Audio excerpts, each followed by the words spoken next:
This is Ag Matters PM from the Iowa Agribusiness Radio Network, brought to you by the Iowa Soybean Association, your daily recap of the information that affects Iowa's farmers, producers, and consumers, right here in the heart of the heartland. With reports from our award-winning broadcast team of Dustin Hoffman, Riley Smith, and Mark Magnuson. Now, from the IARN studios in Des Moines, here's Riley Smith. Well, good day and welcome to Ag Matters PM from the Iowa Agribusiness Radio Network. I'm Riley Smith. Today is Thursday, April 6th, 2023. We're so glad you could join us for today's show. In today's episode, I talk with NASCAR legend Richard Childress. He was the featured speaker at last week's Celebration of Ag event in Cedar Rapids. We also have a check of that ag weather outlook, but first, let's run down the markets. It's time now for the Ag Matters PM Closing Market Summary, your source for market analysis and settlement prices from the day's trade in Chicago, courtesy of the folks at agmarket.net. Well, we're at the end of another trading day, the Ag Marketplace, and for a bit of analysis, we go to Robin Schmahl of agmarket.net. Robin, first off, how are things looking in the grains today? Well, grains were under pressure today, and that was it's interesting to see how just even up to yesterday, we were talking about delayed planting, and it's still going to be looking at maybe in the Dakotas and stuff. But all of a sudden now, today, it seemed like there's a little bit more of we've got a 2-week window in main part of the Midwest that could potentially open up, and we could see some drying out and some planters rolling. So it's just funny how you get into that weather market, how that can change so quickly, and mainly that's a lot of the psychology of the market that drives the market. So we saw pressure from that coming in today, so that planting weather opening up. Now, we did have weekly export sales today. Corn was at 49.1 million bushels. Good export sales there. Beans, 5.7 million bushels, but they had net cancellations of 1.8 million bushels. So the bean number was really low. And wheat was at 7.1 million bushels, and that had a net cancellation of 400,000 bushels. So we didn't get a lot of support coming from the weekly export sales. Now, Argentina grain inspectors were on a strike for a week. That strike has ended, and due to actually them being able to get double the amount of wages that they had before. But it really didn't impact the port movement of soybeans or corn out of that country. So that really was a negligible impact and really didn't have a lot of bearing on that strike settling on what today's trading was concerned. Now, Argentina is implementing a fixed exchange rate of 300 pesos per dollar for soybean exports starting Saturday, April 8th, through May 31st. Now, farmers have been waiting for that in order for the government to implement something as such. And then they're going to be looking at exporting or at least selling a lot of their grain, their soybeans. They've been holding it in inventory, in bins and in other inventory, waiting for the chance when the government makes this adjustment. So we're going to see probably a significant amount of selling exports to surge coming out of Argentina during that period of time. So that's probably the bigger one that put the pressure on the soybean market as such. Now, soybean meal did close higher today, just supported probably because of some good crush, some being a little bit of an oversold type of a market. So that was a bright spot, but through all the rest of the grains, we saw pressure going into the longer 3-day weekend. All right, and how are things looking on the other side of the marketplace in the livestock complex? Well, if you wanted to see some excitement, beef was the one. The livestock, the cattle markets were the one to watch today. Right from the get-go this morning, they shot higher, leaving chart gaps underneath. And the reason for that was because late yesterday we had cash trade that took place significantly higher than even the previous week. And we saw 170 trade in the South late yesterday. So it was after the markets closed later in the day. So that was pent up energy moving into the opening today. So 170 in the South, that was $3 to $4 higher than last week. And then today we started out with higher cash trade yet. lighter activity, but we did see 172 in the north. I'm sorry, 172 in Kansas in the northern trade. And 278 to 280 dressed. That's $6 to $7 higher than last week. So we really got some pent up energy that went into this market. We had strong cash last week, strong cash this week. Traders were a little concerned about how it was going to shape up, but they really didn't have to have too much concern. And so that pent up energy started right away this morning. Now, box beef was mixed today at noon. Choice up 114, select down 77. Now, prior to today, the first 3 days of this week, box beef was strong in both categories. So it almost gives the impression that beef was the preferred meat for the Easter season relative to pork or hams like it traditionally is, just based on the difference between the two markets. Now, the beef export sales were at 13,500 metric ton. It was up 20% from last week, but still on the low end of the range. Now, pork, the weekly export sales were very good. Marketing year high, 53,200 metric ton. That was 70% higher than the previous week. All right, lots of great information today, Robin. For those of our listeners who would like to get in touch and learn more from the folks at agmarket.net, how can they do that? They can call me directly at 877-256-3253 or go to our website, agmarket.net. The number is on there. They can call. Anybody will be glad to help with them. All right, thanks for taking the time to visit with us today, Robin. We look forward to chatting with you again soon. All right, thank you, and enjoy the long weekend. That again was Robin Schmahl of agmarket.net. We'll go ahead and take a look at how those numbers close. That's courtesy of the folks at Bar Chart. May corn is down 9 1/4 at 643 1/2. December new crop down 4 even at 556 3/4.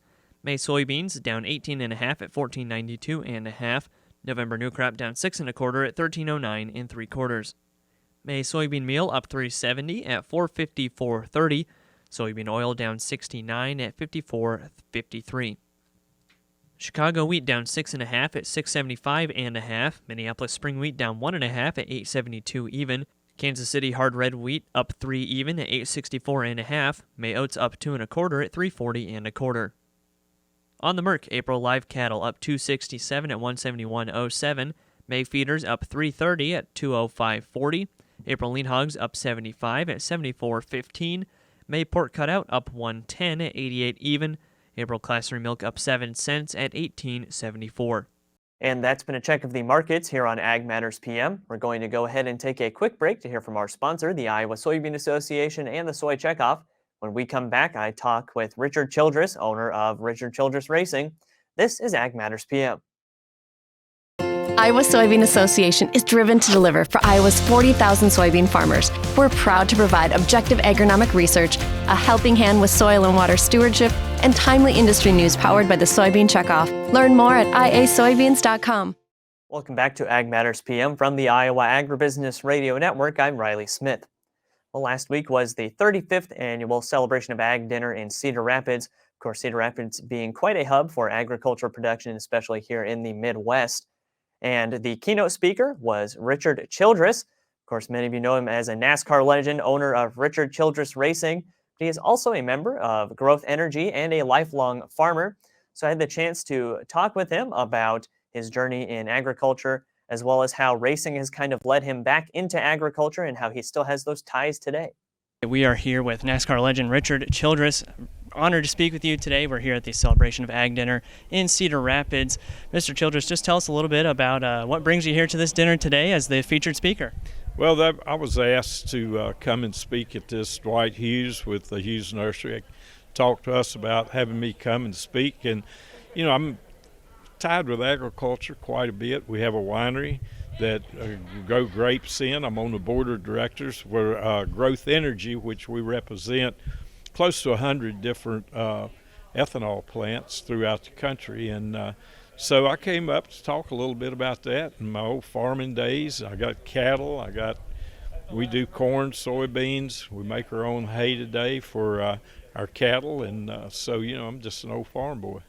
Right, exactly. And of course, being with NASCAR and everything, that agriculture is more tied into a lot of things than most people think. Just tell us about how your background with farming has kind of led you to where you went through life. Well, as a kid, I worked with, our family had a tobacco farm, and I worked on the tobacco farm. We had other crops that we would raise, and cattle. We had a few heads of that. But then I worked on other farms with other people back in the day, and that was a learning experience. And so I always dreamed of having my own operation. Here we are today with cattle farm, Yadkin River Angus, a vineyard, Childress Vineyards, and cattle business. So. And what led you to getting in the vineyard business? Drinking way too much wine one night. That's my funny answer. But no, I think, I was racing in California back in the early 70s, and wine was pretty cool back then. For California, it was just getting going really good. So I said, if I ever get the money or something, I'd love to have a vineyard someday. So I love good wine, and that's the reason I do it. Right, and I can tell that's just a lot of the things that went up is just early on in life, and it's just kind of come to fruition eventually. Just thinking on the side of NASCAR, we see more and more of cleaner energy, ethanol being used for vehicles, and of course that ties into agriculture as well. Do you want to touch on that a little bit? Yeah, like I mentioned earlier, I'm on the board of for the Growth Energy, and Growth Energy represents all the close to 100 of the plants. Just going and it's the biggest part for farming. And the corn we use, I don't forget how many billions of bushels of corn we use a year for making that. And then out of that product comes the animal feed, the byproduct from it. So it's great. And I just think that we've got to work on our government to make sure we'd like to see us running today E25. That's what we need. And we need year-round. We need year-round ethanol instead of, cutting it back in the summer a lot. So that's one of the big things that we're working on at Growth Energy is more of a policy, working on a lot of the policies and working with the government to get things cleared. And when I speak about ethanol, it's one of the biggest myths in there is food versus fuel, and that's not the case at all with ethanol. Right, and we know with that E15 year-round, last summer we saw that moratorium get lifted. This summer we're, looking for a little bit more. We didn't quite get the answer. Is there anything else you've seen on that side of ethanol legislation that maybe would be kind of a thing for our farmers to keep an eye on? Well, we want to keep growing it, and we got to keep growing it. And we want to go international. We're doing a little more and more international. So I think that is a big play of it. Is the more we can do ethanol, the better it is for the farmers. And so that's why I'm on that board is, I want to see our farmers as the future of America. Right, because we know, especially here in Iowa, being such a huge corn-producing state, that's a huge boon to the ag industry right there. Yeah, you have 42 bioethanol plants here in Iowa. And the money that's put out there, I think it's $2.9 billion that's generated. I think that's the right number. I may have missed it, but it's a big economic value to the farming industry in Iowa. Right, and we know that just to kind of move that dialogue along and get that acceptance for ethanol or any other ag products, we know it's important to keep talking about it, be out there and represent. I'm sure you get opportunities with this with your vineyard as well, agritourism, just making it known. And, of course, we know that talking about it any time is a huge benefit to the ag industry as a whole. Yeah, and we run E15 in all of the NASCAR cars. You hear all of this about it damages this and damages that. That's all a myth. We've ran over 22 million miles now without the first engine failure due to fuel. Right, I've been using E15 in my truck recently, and holy cow, I've been noticing not only with the truck itself, but in my wallet as well. I was going to say your wallet probably feels a little better too, you're getting a little thicker. Yeah, I run them, and my wife, she has a Mercedes, she runs it in it. I run it in my Corvettes. I run it in everything we own. All right, great talking with you today, Mr. Childress. Is there anything else you'd like to let our listeners know today? Keep up the ag business. You're the reason America is what it is today. Thank you. All right, thanks for taking the time to visit with us, and good luck with the event tonight. Yep, thank you. That again was NASCAR legend Richard Childress. As for right now, let's go ahead and take a look at that ag weather outlook. We may be finally getting through most of that cooler weather, as this weekend and into next week we're looking at some absolutely beautiful conditions. This weekend especially, we're looking at the 60s to 70s. You get into next week, we're even looking at highs in the 80s. So be prepared for some of that warmer weather, especially farmers are going to want to get into those fields. Hopefully that weather can stay a little drier and a bit warmer to make that as easy as possible. But as for right now, let's take a look at what the National Weather Service has in store for the next 24 hours. As you can see from the National Weather Service, we have a beautiful weekend ahead of us. Today we've got sunny skies with calm weather and spring-like temps across the state, highs ranging from the low to upper 50s. Tonight we have mostly clear skies with a slight chance of showers in the northwest, lows overnight ranging from the upper 20s to mid-30s. Tomorrow sunny skies will continue and will carry into the weekend as well, highs ranging from the upper 50s to upper 60s. Taking a look at the affiliate weather map for tomorrow, Cherokee will be sunny with a high of 63, Shenandoah sunny and 67, Des Moines sunny and 65, Waterloo sunny and 61, Albia sunny and 64, and Clinton sunny with a high around 59. For more detailed forecasts in your part of the state, make sure to check in with your local Iowa Agribusiness Radio Network affiliate. That's been a check of the Ag Weather Outlook, and that also brings us to the end of this episode of Ag Matters PM.